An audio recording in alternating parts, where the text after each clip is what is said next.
the 40-hour work week, I think, is not going to be the same going forward. So what flexibility do companies need to think about to offer employees going forward?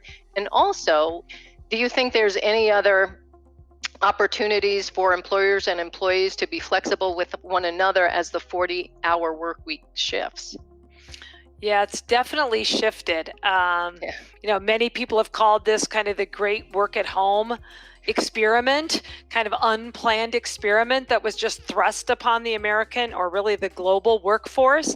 And it's been, by and large, pretty darn successful for many organizations, surprisingly successful. Many organizations have found their collaboration, their efficiencies, and even their effectiveness have improved, much to their surprise. Many leaders have talked to me off the record and said, whoa, I would have never guessed this to be the case.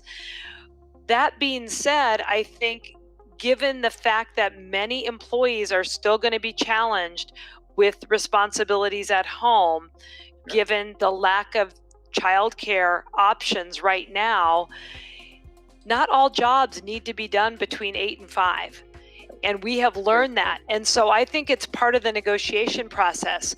If you have an employee who is a productive member of your team but can't work during traditional work hours, have an open conversation with them. Have them offer up what they deem possible from their vantage point, and then you can consider it that.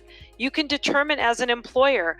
I have seen an amazing amount of open-mindedness during this period that I think is going to be a really positive, kind of a silver lining of the pandemic, is that many employers have learned, hey, people often have different times of the day where they're most productive or most effective. And we might have customers who are the exact same way. So why not have a flexible work environment where we have teams kind of staggered throughout the day?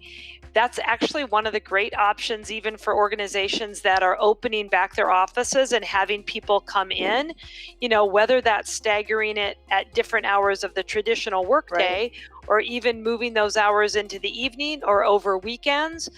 While I'm an early morning person and would be more than happy to work, a 7 to 3 shift, if I was working an 8-hour day, I know many others who would prefer to not start until 10 or noon. Right. And I think we've learned that that's okay. Why drag everyone into an environment or force everyone when effective work can be done at all different times? And that may allow us to retain some of our talent who are certainly challenged right now with working a traditional schedule. Yeah, I would totally agree with that. And I continue to be surprised at the number of people who feel like they are so much more productive at home.